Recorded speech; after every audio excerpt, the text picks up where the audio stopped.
vamos falar um pouquinho para vocês novamente do gênero que foi trabalhado, o gênero mito, certinho? Nós vamos fazer as páginas 222 a 224 e lá no finalzinho, no material complementar, tem algumas fichas que estão na página 273, 275 e 277. Esta que nós vamos utilizar para fazer as atividades acima, ok? Então já destaque porque nós iremos utilizar. Antes de começar a explicar a atividade de hoje, o que vocês irão realizar, o que vocês vão produzir, eu quero recapitular um pouquinho o gênero que nós trabalhamos, que é o mito. Vocês se lembram? Nessa unidade nós trabalhamos um mito que era da Hestia. Foi lá no comecinho da unidade. E aí os mitos eles têm características. Por exemplo, eles são sempre narrativos. Eles estão sempre em terceira pessoa e eles sempre trazem um caráter simbólico. Eles querem explicar alguma coisa. Ele traz essa ideia de explicar a origem de algo. A origem, o porquê aconteceu aquele fenômeno natural ou outro motivo, por exemplo, por que a chuva acontece? Aí eles faziam um mito, criavam um mito para explicar esse fenômeno. Os elementos fantásticos, personagens fantasiosos como os deuses, ninfas, anjos e também representa a cultura de um povo, certinho? Agora vocês observem comigo, lá na página 223, olha a atividade bacana, eu achei essa atividade super interessante. Vamos escrever um mito, siga os passos a seguir. Escolha uma pergunta para ser respondida com a sua história. Como sugestão, apresentamos alguns elementos brasileiros. Acabei de falar para vocês que esses mitos, eles explicam a origem de algo, né? Pode ser da chuva, olha, aqui de algum animal, de algum fenômeno da natureza. Então, as perguntas que o livro traz para vocês são as seguintes. Por que a onça tem o corpo pintado? Olha que bacana falar sobre isso. Então, vocês vão poder imaginar aí o porquê um dia caiu chuva, uma fruta que manchou o corpo dela, ela caiu e virou em cima do pote de tinta. Bom, pode usar a criatividade.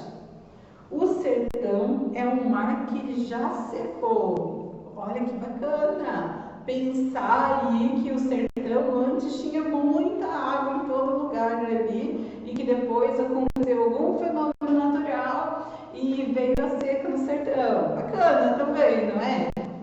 Olha aí, por que a mandioca tem 3 nomes? Eu, por exemplo, conheço por mandioca, mas e aí? Aipim, macaxeira e mandioca. Não tenho nem ideia do que porquê.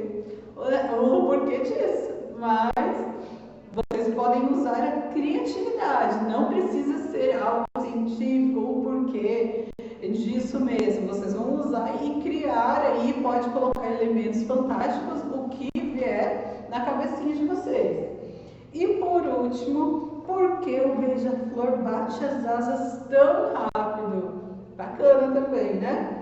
A professora Lu vai explicar passo a passo como vocês irão fazer esse texto e registrar nas fichinhas, tá bom? Então vamos lá, pessoal. Deixa eu só pegar aqui para vocês as fichinhas para mostrar, tá bom? Na página 275 até 277 tem as fichinhas para vocês destacarem, ok? É onde vocês vão fazer essa atividade. Então, temos aqui, 3 fichinhas. A primeira, vocês vão colocar os dados do texto. A segunda, fazer o texto. E a terceira, tem um espaço para terminar o texto e a ilustração, ok? Então, essas são as fichinhas que tem lá no final do livro, nas páginas complementares, para vocês destacarem. Então, vamos continuar na página 224 e nós vamos fazer o passo a passo dessa atividade bem interessante com vocês. Depois que vocês escolherem a pergunta, pense no tipo de personagem que poderiam atuar nessa história. Então, quem será esses personagens personagens, que tipo de personagem que você vai colocar na sua história. Escolha em um lugar, em que lugar e em que época a sua história acontecerá. Então você tem que dar informações de onde acontecerá, que época, tá certo? Faça no caderno o rascunho de todo o texto com base em seu planejamento. Não tem necessidade de vocês fazerem um rascunho no caderno, tá certo? Pode fazer diretamente naquela folhinha que vocês vão destacar que é no final do livro. Não precisa fazer rascunho, tá bom? Use a ficha para organizar os elementos da sua história. São essas fichas que a professora acabou de mostrar para vocês. Mostre seus textos para os colegas. Vocês devem ler os textos uns dos outros, trocar informações, dar sugestões sobre as produções e ouvir a opinião dos colegas sobre a sua narrativa. Esse momento nós vamos fazer no nosso momento online, quando vocês se encontram com as professoras, tá? Então vocês façam as fichinhas, façam a ilustração, capriche, façam colorido, tá bom? E daí no momento online vocês vão ler pra gente e mostrar a ilustração de vocês. Por fim, retire do material complementar as folhas para registrar a versão final do seu mito e para ilustrar. Então, não precisa fazer o rascunho no caderno, vocês podem colocar a imaginação e a criatividade de vocês para funcionar e fazer um texto bem legal. Lembrando, como a professora Carol falou, não precisa ser dados certos, pode fazer coisas da imaginação de vocês, tá bom? Para ficar um texto bem criativo e legal. E depois nós vamos nos encontrar no momento online e vocês vão apresentar isso para a gente e ouvir as histórias dos colegas e também ver a ilustração, tá certo? Vamos lá para a página 273, deixa eu voltar aqui, aonde temos a atividade. Só um minutinho.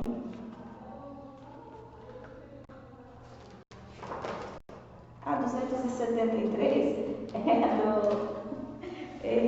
gente, 273 é a página para destacar. Nós temos a produtividade na página 222. Sobre a 273 eu já falei, tá? Na página 222, nós temos atividade sobre o mito.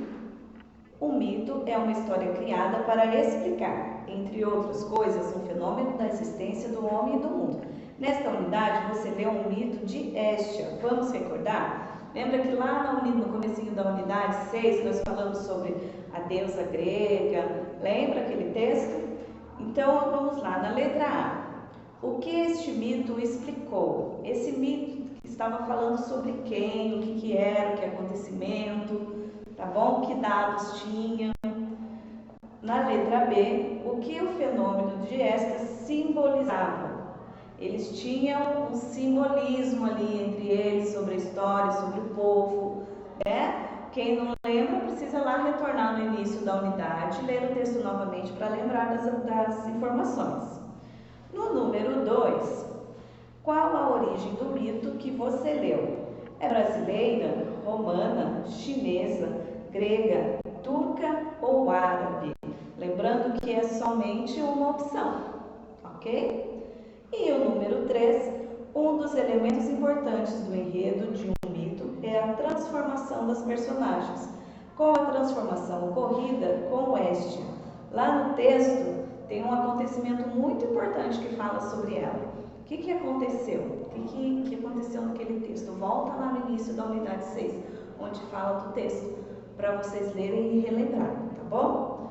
Pessoal, essa foi a página 222. A 223 a professora Carol já fez com vocês a explicação sobre o gênero textual, o mito. E eu passei para vocês a atividade do texto que vocês vão ter que criar, que tem lá nas atividades complementares e de destacar, tá bom? Essa foi a nossa aula de português de hoje. Espero que vocês tenham gostado. Anotem as dúvidas no caderno para a gente conversar depois no nosso momento online, tá bom? Bom, um abraço para vocês, bons estudos, façam as atividades com capricho e até mais!